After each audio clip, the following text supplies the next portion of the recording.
पाटील साहेब सुरू करा. तसं मंत्रिमंडळातले कॅबिनेटचे मंत्री हजर सभागृह चालू ठेवायचं असेल तर असायला पाहिजेत. आपण दोघांनी वर सल्ला काय दिलाय मला माहीत नाही, पण ठीक आहे. आता काय मंत्र्यांना सभागृहाची फारशी महत्त्व राहिलेलं नाही आणि त्यांना इतकी कामं आहेत, एवढे आमदार गैरहजर आहेत, ते सगळे मंत्र्यांना भेटत असतात. त्यामुळे मंत्र्यांना सभागृहात जाणं कुणाची ड्युटी आहे जरा चेक करा आणि त्या ड्युटी कुणाची आहे बघून त्यांना तर निरोप द्या. अध्यक्ष महोदय, ठेवीदारांच्या कष्टाचे पैशाचे रक्षण करणं, फसवणुकीला त्यांच्या आर्थिक आळा घालणं या सभागृहाचं पूर्वीपासून कर्तव्य आहे. या बिलामध्ये काही चांगल्या तरतुदी केलेल्या आहेत आणि काही त्रुटी पण आहेत. चांगल्या तरतुदी म्हणजे क्रिप्टो आणि डिजिटल मालमत्तेचा समावेश. आजच्या आधुनिक काळात फसवणुकीचं स्वरूप एवढं बदललेलं आहे की क्रिप्टो करन्सी आणि ब्लॉकचेनच्या नावाखाली हजारो कोट्यावधी रुपयाची फसवणूक जगात चालू आहे, देशात चालू आहे. जुन्या कायद्यामध्ये ठेव या संज्ञेचा समावेश नव्हता. डिजिटल मालमत्तांना या कायद्याच्या कक्षेत आणण्याचा घेतलेला निर्णय हा अतिशय कौतुकास्पद आहे, अतिशय चांगला निर्णय आहे. दुसरा एक महत्त्वाचा प्रोव्हिजन आहे, न्यायालयाला दिरंगाईला चाप आणण्याचं काम आपण केलेलं आहे. आणि आर्थिक घोटाळ्यामधले अनेक निर्णय हे वर्षानुवर्ष रेंगाळलेले असतात, तारीख पे तारीख पडत असते. भारतीय नागरिक सुरक्षा संहिता 2023च्या धर्तीवर विशेष न्यायालयामध्ये 2 पेक्षा जास्त तहकुबी न देण्याची आणि अपवादात्मक परिस्थितीत अजून एक तरतूद तहकूब देण्याची व्यवस्था झालेली आहे. खरं म्हणजे हा निर्णय हा सगळ्या न्यायालयांना लागू केला पाहिजे. हायकोर्टाला विचारलं तर हायकोर्ट म्हणतं आम्हाला अभ्यास करून यावं लागतं, आम्हाला सगळ्यांचं ऐकून घ्यावं लागतं. आज महाराष्ट्रामध्ये किती पेंडन्सी कोर्टात आहे याचा अभ्यास केला तर कदाचित तालुका कोर्टापासून हायकोर्टापर्यंत काही कोटी दावे असतील आणि एक दावा म्हटल्यावर इकडचे 4 जण अडकले असतात, इकडचे 2-4 जण अडकले असतात. म्हणजे 15 कोटी लोकसंख्या असेल तर 7-8 कोटी लोकसंख्या वेगवेगळ्या डायरेक्ट इनडायरेक्टली या सगळ्या कोर्टातल्या केसेसमध्ये अडकलेली असते. आणि त्यामुळं अध्यक्ष महोदय ही एक चांगली तरतूद या बिलात केलेली आहे.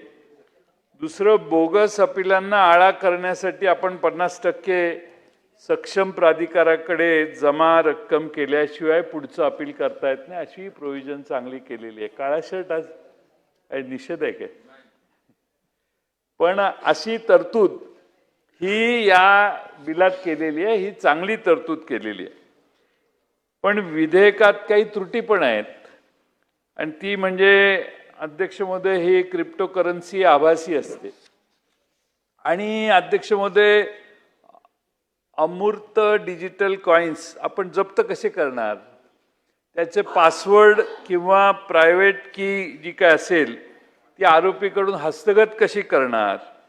आणि पोलीस दलाकडे याचं स्पेशलायझेशन आहे का? किंवा सायबर सेलकडे आवश्यक ते तांत्रिक मनुष्यबळ आहे का? प्रशिक्षण आणि फॉरेन्सिक टूल्स उपलब्ध आहेत का?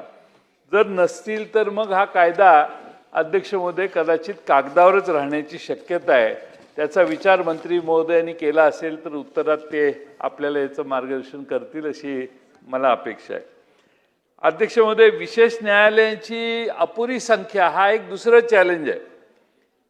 इतका ताण विशेष न्यायालयांच्यावर असतो की न्यायाधीशाची रिक्त पदे पण आहेत, अपुऱ्या पायाभूत सुविधांमुळे खटले प्रलंबित राहतात. कायद्यातील बदलासोबत नवीन विशेष न्यायालयांची स्थापना आणि न्यायाधीशांच्या नेमणुका करणं आवश्यक आहे. अध्यक्ष महोदय, दुसरी अट मगाशी ज्याचा उल्लेख केला, 50% रक्कम भरली पाहिजे अपील करायचं असेल तर. त्या बिचाऱ्याची सगळी बँकेतली रक्कम किंवा त्याच्या अकाउंटवरची रक्कम सायफन ऑफ होते, बाहेर निघून जाते आणि मग त्याने अपील करायचं म्हटल्यावर त्याला 50% रक्कम भरणं हे शक्य नसतं, कारण त्याकडे काही राहिलेलंच नसतं. त्यामुळं अपील प्रक्रियेत कायदेशीर पेच निर्माण होऊ शकतो. त्यामुळं अध्यक्ष महोदय 50% रक्कम निश्चित करण्यासाठी सक्षम प्राधिकाऱ्याला लागणारा वेळ, त्यातली पारदर्शकता यावर पण स्पष्ट नियमावली करणं आवश्यक आहे. नाहीतर मग तिथंही एक भ्रष्टाचाराचं केंद्र तयार होईल आणि मग सगळे मॅनेज व्हायला लागतील आणि नवे प्रश्न तयार होतील. अध्यक्ष महोदय, एक चांगलं विधेयक ठेवीदारांना न्याय देण्यासाठी माननीय मुख्यमंत्री महोदयांनी मांडलेलं आहे. त्या मूळ उद्देशाचं मी समर्थन करतो, पण शासनाला माझी विनंती आहे की क्रिप्टो फॉरेन्सिकसाठी पोलिसांचं सक्षमीकरण करणं, न्यायालयांची संख्या वाढवणं आणि कडक नियमावली करणं यासाठी सरकारने तातडीनं काम करावं. ठेवीदारांचा पैसा हा त्यांच्या रक्ताघामाचा आहे, कुणालाही लुबाडता येणार नाही अशी जरब कायद्यात असली पाहिजे.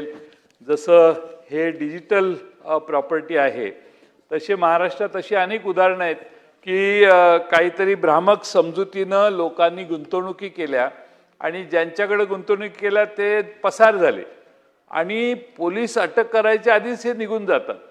किंबहुना लोकांचा संभ्रम असा होतो की हे पोलीस मॅनेज केलं, पोलिसांनी डिले केलं आणि त्यानंतर तो निघून गेला, पसार झाला, त्याचं कुठं नामोनिशान राहत नाही. अशी 1-2 प्रकरणं आमच्या सांगली, कोल्हापूर, सातारा जिल्ह्यात झालेली आहेत की त्यानं इचलकरंजी त्याने देश सोडला म्हणतात काही लोक, काही म्हणतात वो बिहार में गया है, काही म्हणतात यूपी मध्ये गेलेला आहे आणि पोलीस मात्र त्याला ट्रेस करत नाहीत. आणि म्हणून हा कायदा या निमित्तानं महत्त्वाचा आहे, तो सरकारने आणला, याबद्दल सरकारचं स्वागत करतो.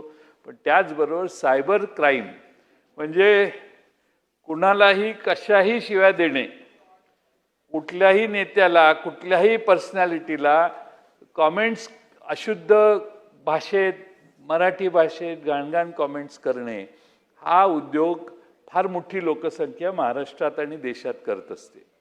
काही इन्सिडेंट झाला की त्याच्या खालचे कॉमेंट्स वाचा, सरळ कॉमेंटच नाहीत, कुणाचंही माप काढायची व्यवस्था आहे. आणि मी शिव्या देणं हे कशात बसू शकत नाही. त्यामुळं हे पोलीस डिपार्टमेंटमध्ये आपण तरुण आहात, होतकरू आहात, रामदास कदमांचा तुम्हाला वारसा आहे, त्यामुळं तुम्ही याच्यात लक्ष घातलं तर अशी फालतू कमेंट करणारे लोकांना तिथल्या स्थानिक पोलीस स्टेशनचा पोलीस जाऊन आत घालून 24 तास आत ठेवायची तरी प्रोव्हिजन करा. बिफोर कोर्टासमोर जायच्या आधी 24 तास त्याला पडली पाहिजे. काही कोणावर काही ताळबंदच राहिला नाही, कुणाचीही अब्रू घालवतात, कुणाचीही काहीही करतात आणि आपण काही करता येत नाही असं समजतो. त्याचा एक कायदा ह्या अधिवेशनाच्या संपायच्या आधी आपण मंत्री महोदय आणा. अश्लाघ्य, अश्लील, घाणेरडी, शिव्याशाप देणारी कॉमेंट्स कुणावरही केली की स्थानिक पोलीस स्टेशनला तक्रार केली की 24 तासात त्याला आत आणून कोर्टासमोर न्यायचा नाही. पोलिसांना अधिकार द्या एक 8 दिवस आत ठेवायला आणि मग 8व्या दिवशी कोर्टासमोर न्या, सगळं बंद होईल. कारण असली लोक घाबरट असतात. युपीत आहे. मग योगेशजी आपणही इथं हा कायदा केला पाहिजे. कुठल्याही एका महिला सदस्य असतील, आमदार असतील, त्यांच्यावरही काही बोगस अकाउंट तर हुडकून काढले पाहिजेत. आणि बोगस अकाउंटवर तुमचं सायबरचा जो कोण आहे बॉस आता मला माहित नाही, यशस्वी यादवला सांगा तू अयशस्वी आहेस, खरंच सांगा. मी आता फोन करून सांगतो यशस्वीला, अरे काय चाललंय, कोणी कुणाची माप काढतं. मुख्यमंत्र्यांचं बाकीचं जाऊ दे, मुख्यमंत्र्यांनाही काही कॉमेंट करू शकतात ही लोक. आणि गावात कुत्रा गावात विचारत नाही, पण तो मुख्यमंत्र्यांची आणि देशाच्या प्रमुख नेत्यांची याबद्दल काही कॉमेंट करतो. दिस इज नॉट फेअर. काहीतरी डेकोरम पाहिजे. आणि म्हणून माझी मत आहे, आग्रह आहे, आज रात्री बसवा. तुमचे कोण सेक्रेटरी आलेत का? तुमचे सेक्रेटरी बिलाच्या वेळी अध्यक्ष महोदय येत नाही. अध्यक्षांचा आदेश आहे की बिल असताना, प्रश्न असताना, लक्षवेधी असताना त्या खात्याचे सेक्रेटरी आले पाहिजेत. आणि त्यामुळं तुमचे सेक्रेटरी का आले नाहीत ही पहिली नोटीस कागदावर लिहा आणि पाठवून द्या. आता मॅडमना जाऊ दे एक नोटीस. वेळेवर असलं पाहिजे. तुमचं बिलाला तुम्हाला आम्ही काही विचारलं आणि तुम्हाला काय इश्यू झाला तर हे तर देतीलच माहिती. हे यांना सेक्रेटरीपेक्षा जास्त माहीत असतं असं माझं मत आहे. पण तरी त्यांनी हजर राहायला पाहिजे डेकोरम म्हणून. पण माझी विनंती आहे की हाही कायदा आपण लवकरात लवकर करावा. महाराष्ट्रात देशात आपलं राज्य पहिलं आहे अशा पद्धतीचा कडक आहे. ते योगेश सागरजी म्हणतात यूपीमध्ये कायदा आहे, तसाच कायदा काय असेल तर अजून कडक कायदा इथं करावा अशी माझी विनंती आहे.